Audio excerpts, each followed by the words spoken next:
Welcome to TCM Gynecology's Introduction to Endometriosis. Today we're going to tackle an important subject that affects many women worldwide, and I'm hoping to shed just the briefest light on this subject for you. This is by no means comprehensive. This will not be an in-detail webinar, but rather a survey of the Western disease mechanisms associated with endometriosis, their diagnosis and treatment, as well as the briefest introduction of how to look at endometriosis from a Chinese medicine perspective. So what is endometriosis? Endometriosis is the presence of ectopic endometrial lining or endometrial tissue found in places in the body outside of the uterus itself. This tissue makes its way to distant sites in the body, sets up there, and then also continues to respond to the monthly hormonal triggers and signals that come during menstruation.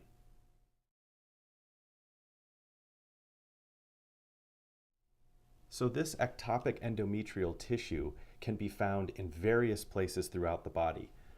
Ovaries are some of the first places. Oftentimes they are plagued by what are known as chocolate cysts or ovarian endometriomas. What these are their endometrial tissue that adheres to the ovaries, and then each month as it receives chemical signals to grow, to swell just like the endometrial lining, and then ultimately to decay and slough, these cysts can grow larger and larger and then eventually either burst or deflate with the flux of different hormones, namely under the guise of estrogen and progesterone. Also, endometrial tissue can wind up in the fallopian tubes, blocking the fallopian tubes. It can accumulate on the uterine ligaments, which is not unusual at all, and typically this is one of the most common sites for adhesions to form, where over time scar tissue builds up around the inflamed endometrial tissue as it doesn't belong there, and it will form these adhesions. Also, the outer surface of the uterus, which can be found on laparoscopy, you'll see these adhesions forming on the outside of the uterus as well. Other places that endometrial tissue can be found is in the vagina, also in the cervix, even on the vulva. Common sites that endometrial tissue innervates, or infiltrates, I should say, is the bowel and the colon, the rectum. Bladder, urinary bladder is another very common place where this happens. And some of the rarer instances where endometrial tissue can wind up in the body that are most unusual is in the lungs, even the nasal passageways, and along with the brain and even the skin. So you can get lesions under the skin, and you can get these lesions in the lungs or nasal passageways, which again, each month will respond to the flux of hormones.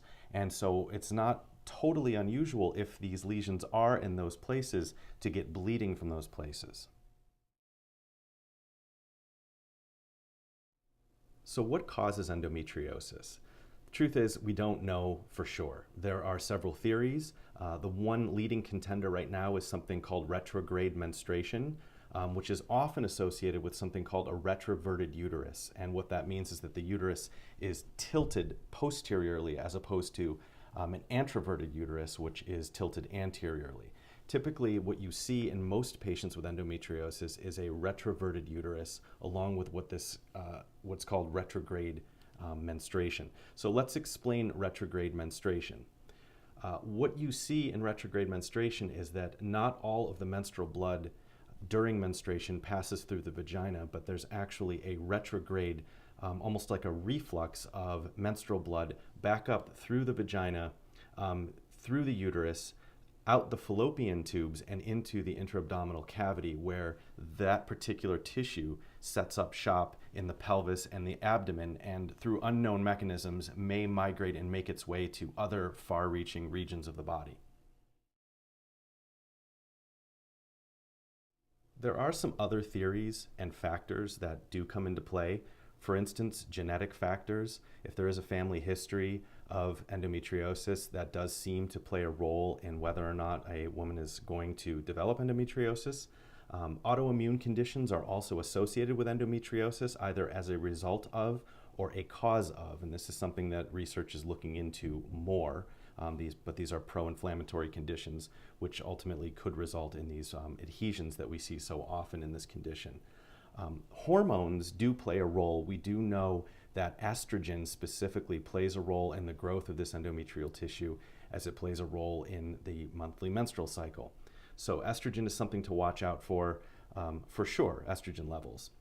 And then previously abdominal surgeries is another potential cause, and this is not necessarily proven beyond a reasonable doubt, but abdominal surgeries where the uterine lining is compromised in some way, the idea is that somehow this uterine tissue, this endometrial tissue, makes its way out of the uterus because of a trauma or a traumatic event like a surgery and into the intra-abdominal cavity and the pelvic cavity.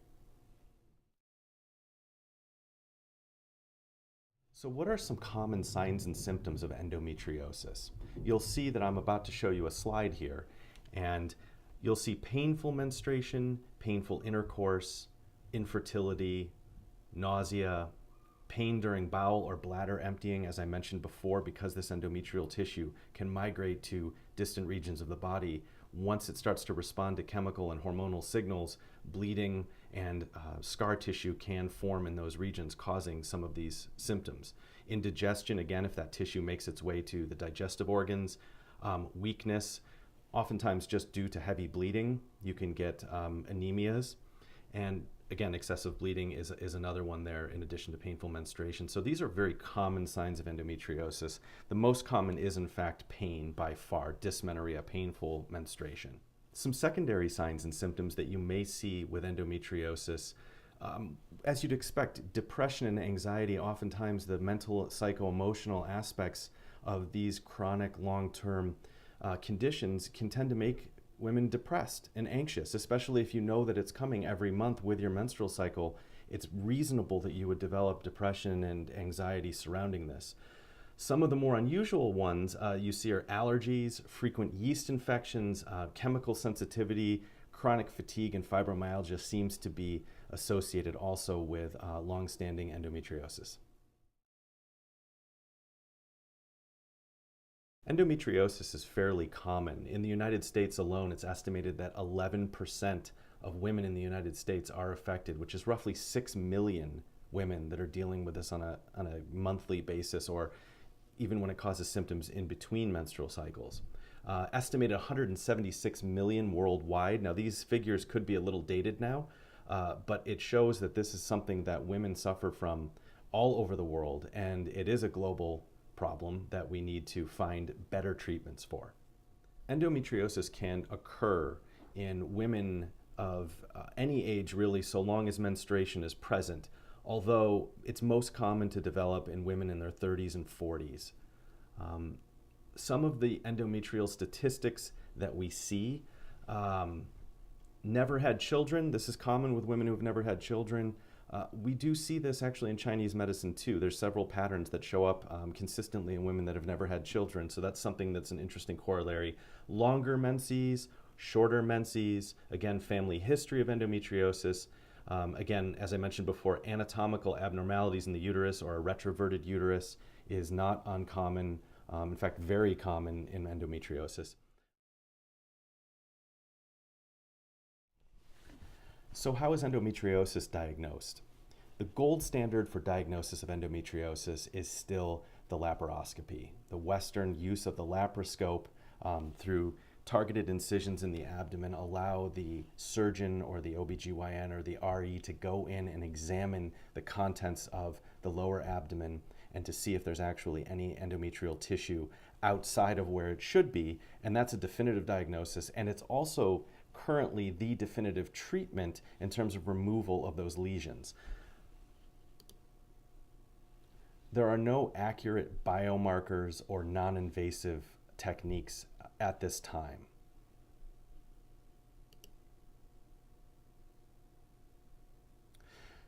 So the treatment, aside from laparoscopy, is usually ovarian suppression. And in women that are trying to get pregnant, typically they'll be on something like Lupron or Orilissa. These are GnRH agonists.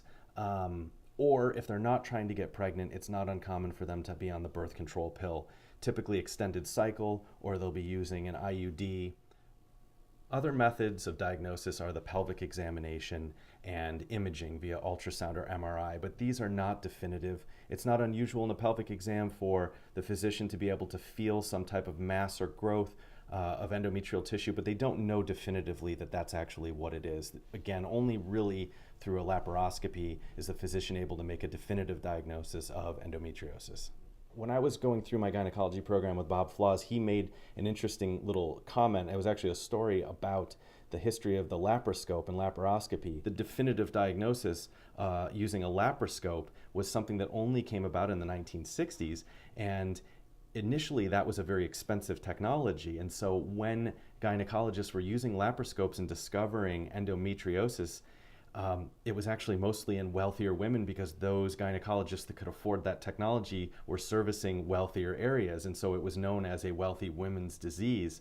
But as that technology became more available over time, what you saw was an evening out, that in fact endometriosis does affect all women of all socioeconomic statuses virtually equally. But it's interesting the way that sometimes the economic aspect of things will affect the way that we see things from a epidemiological perspective. And again, because endometriosis is estrogen reliant, most women will experience an abatement of symptoms during menopause. The caveat to that is they may be taking hormonal supplements, and if they are doing hormonal supplementation, oftentimes that will get in the way of symptom abatement because they're often supplementing with estrogen and progesterone, which may keep that cycle of endometriosis, pain, discomfort, and bleeding more continuous. One thing to bear in mind also is even through laparoscopy, diagnosis, and treatment, the removal of the lesions is by no means curative necessarily. Very, very often there is a high rate of the tissue returning and the process needing to be repeated all over again. Okay, so TCM Gynecology. What does TCM Gynecology have to say about endometriosis? Well, first and foremost, endometriosis does not exist in Chinese medical gynecology. Nobody in the history of Chinese medicine has ever treated endometriosis. So don't get caught up in the Western diagnosis. What we need to do in this case is find the traditional Chinese medical disease categories, and then from there, figure out which Chinese medical patterns are driving those disease categories. Now, what does that mean? Let's take a look at some slides I'll show you. So common disease categories in Chinese medicine that are often associated symptomatically with what we experience as endometriosis here in the West are painful menstruation, profuse menstruation, concretions and accumulations, also known as abdominal masses, are very common. Infertility is actually its own separate subject within the context of Chinese gynecology, and menstrual movement disorders or premenstrual disorders. These are very common associated signs and symptoms with what we would call endometriosis in the West. Now, I'm not going to go into each and every one of these today because there isn't world enough in time, and also this is not a long enough presentation to be able to go into that. That's something that's better covered through a seminar or a webinar so you can go in depth to understand each one of these medical diseases, each one of the presenting patterns. So what I will do is just give you a little bit of advice. So with your patients that come in with endometriosis, they are going to typically present with anywhere from 2 to 5 of these Chinese medical disease categories. And typically what you need to do, because these disease categories do not line up with the Western disease diagnosis of endometriosis, you need to reframe those. And that's what it's actually fairly easy to do. Once you reframe the symptoms into its appropriate Chinese medical disease category, you're ready to begin the pattern discrimination.